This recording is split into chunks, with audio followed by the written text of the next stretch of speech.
So my girlfriend and I just got back from Portland, Maine. We were there for about 8 or 9 days, and I'm gonna do a little lobster review here, but I wanna talk and tie it more into minimalism.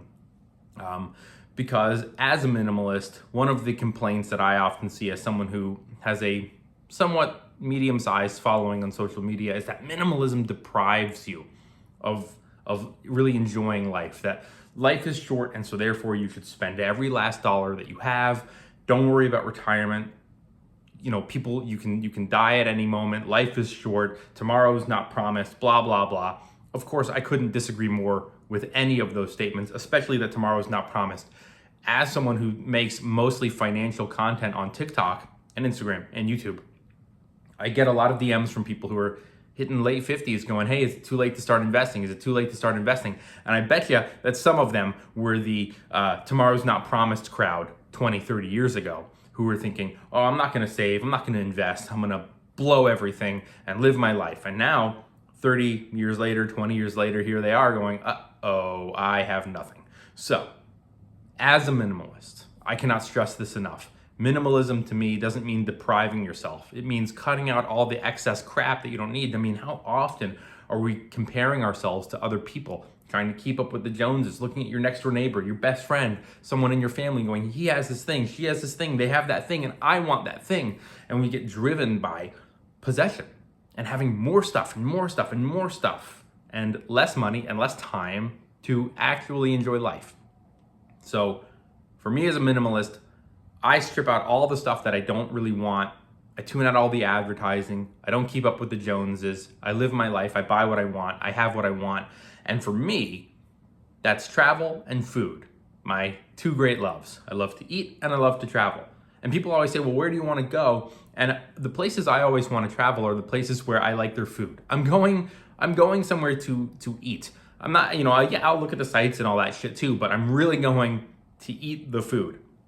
So we end up that we're going to Maine for this wedding. And the last time I was in Portland, I was like a kid. I was like 8 or 9. And so we're obviously very excited for Lobster Rolls and all the food and all the restaurants. And I'll just throw in a couple of random things here. You think you're going to Maine, that it's just gonna be lobster and seafood, and that's all you're gonna be eating. But we made a very interesting discovery in Portland, which is a really cute, it's like a city, it's like a little town city hybrid. But there's actually a very large Cambodian population there. And we found a restaurant called Unlido's that we went to twice. That's how good it was, that even with limited time, we wanted to go back again and try some more things on the menu. But that doesn't mean that we didn't have lobster rolls too. We had 5. And I would put surveys up on Instagram in my stories, a quiz. Hey, what do you think this lobster roll cost? And I got so many DMs from people going, too much, you got ripped off, you got screwed. The thing for me, again, tying back into minimalism, is because I don't spend my money on a lot of things, I'm free to spend $37 on a sandwich that's packed with lobster and not feel, oh my God, can I do this? Can I afford this? I have so many other expenses pulling me in all various positions. The internet said, you got to get a lobster roll from this place. I got to try it. Is it $37? Is it a little expensive? Is it not expensive? Is it fairly valued? We're going to go over some of them right now. I'll be putting up videos here. The first place that we went, and I'm going to rank them not in the order in which we had them, but our least favorite to favorite, which also our least favorite happened to be our first. And it wasn't bad. I mean, look, it's Maine. The lobster is all fresh. It's coming right out of the ocean. They all taste good, but there were some that were better than others. We also found out that there are 2 preparation styles in Maine. One is Connecticut style, which is just butter and warm lobster, and the other is Maine style, which is like a cold mayonnaise lobster salad. Funny enough, most places went Connecticut with the butter and the lobster, although we had some Maine ones as well. But we flew into Portland, we got our rental car, we drove into town. Our Airbnb wasn't gonna be ready until like 3 o'clock. We had an early flight, so we were like, well, let's just drive into Portland and get a lobster roll. So we went in to this Portland Lobster Company, which is right on the water, so it was really, really pretty. We got 2 lobster rolls. I think they were around $22 a piece. which was also one of the most affordable lobster rolls. But they just were fine. Yes, they came with fries. Yes, they came with a pickle. Most other places charged extra for sides. But it was just kind of whatever. It was good, but it was very forgettable. The next one I've got my notes here was a place called Fishnet, or The Fishnet. It was good. I'll tell you this much. Their coleslaw and their egg salad were the best we had anywhere, at least in my opinion. I thought they were excellent. Especially the coleslaw, it was shredded, so it was very good. We'd just gone on a really long hike where, by the way, we got lost. We were wrapping around on a loop and we walked past this place and I said, I swear there was a tree that had been split, like the wind had blown it over. And the way the tree had broken, I was like, we've seen this tree before. And my girlfriend Sarah was like, a lot of trees that have fallen kind of look like this. And I was like, yeah, we did see a lot like this that had been blown over, but I think we've seen this tree. And she was like, I don't know. And then so we walked back to the path where they had the blue spray paint, and there was some behind that tree. So we were like, oh, maybe that's the path, but it wasn't the path. We started to get kind of freaked out because we were all alone in these woods. There was no one else hiking that we could have asked. And we said, well, let's keep going. Maybe we'll loop back around. So we start walking up this like vine staircase in the ground, and we see this pile of like mushrooms growing out of a tree, which I had referenced the first time. I said, hey, look at all those and we saw them again. So we were like, okay, we've definitely been. Anyway, so we finally found our way out. It was around 2.5 mile hike. And you'll see some of the videos here. And we went into town and we found this place called the Fishnet. And their lobster roll was good. I think it was also around $36. That was kind of the standard price. But really for me, the standout was the coleslaw. After that, we went to Red's, which everyone said, you have to go to Red's, you have to go to Red's. There's gonna be a line, you gotta stand on the line. You'll stand on line for about an hour, hour and a half, stand on it. It's worth it. That's what everyone said, it's worth it. So we stood on line for about an hour and a half. We're not big stand in line people. There was a lobster cart down the road that had no line, and we were like, man, we could be eating now. And by the way, like I said, all the stuff is gonna taste the same, right? Like there's no real way to, maybe a higher quality of lobster or something, but they're all coming from the same place, and they have butter on it. And they're all using this local Kate's butter. So how different can they taste? One roll to the next. But we stood online, we waited. Something funny about Red's was, we also got fried scallops, which were just okay. And I saw on their menu that they had a hot dog for $1.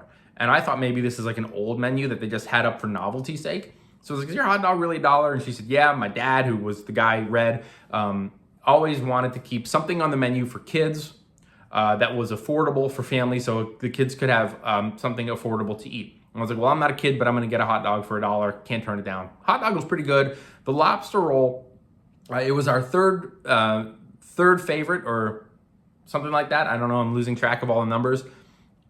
What it was for the value at $36. It was by far the largest, but it was just fine. It was around 2 pounds, right? So all the other lobster rolls were $36 for 6 ounces, 8 ounces.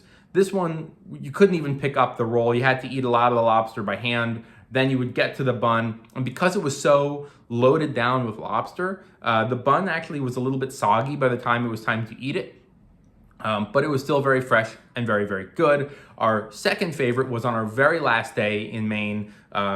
We had a kind of later flight. So we were like, well, we can sit at the airport for a couple hours, or we can drive back into Portland and get another lobster roll. So we went to this place called High Roller, which also very popular in town. They have their own chips, they have their own t-shirts, they have merch, And usually restaurants that have merch, I was kind of like, whatever.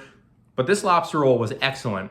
It was also around $36. It was stacked, loaded with lobster. And what I really liked about High Roller is that they had dipping sauces that you could use for the lobster roll or for fries or whatever.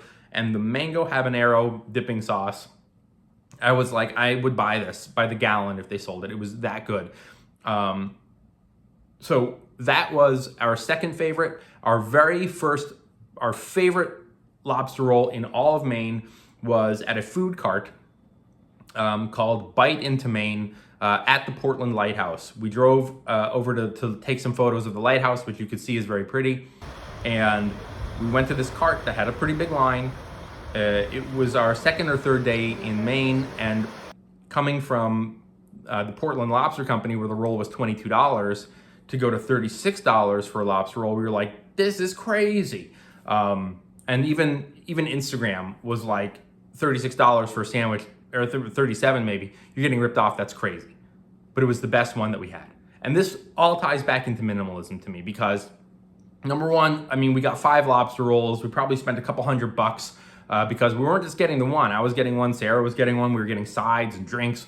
Every lobster roll meal probably cost around $100, some a little bit more, and we got 5. So we spent around $500 just on lobster rolls in the 9 days that we were in Maine, and didn't bat an eye, because we both live below our means.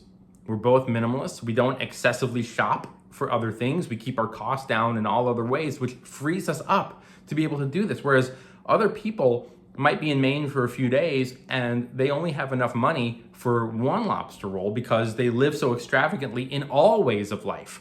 And I'm not talking about people who live below the poverty line and can't afford this. Obviously, that's a very different subject. But for the people who can afford it, but choose to spend and live in excess in all ways, you know, they're limited by what they can do. And maybe they don't mind, but I mind. I don't want a closet full of shit. I don't want a house overflowing with things.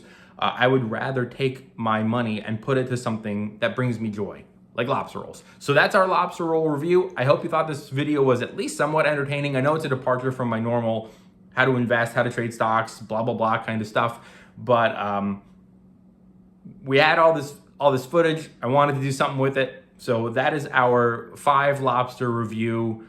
All right, thanks for watching. Make sure you subscribe. See you later.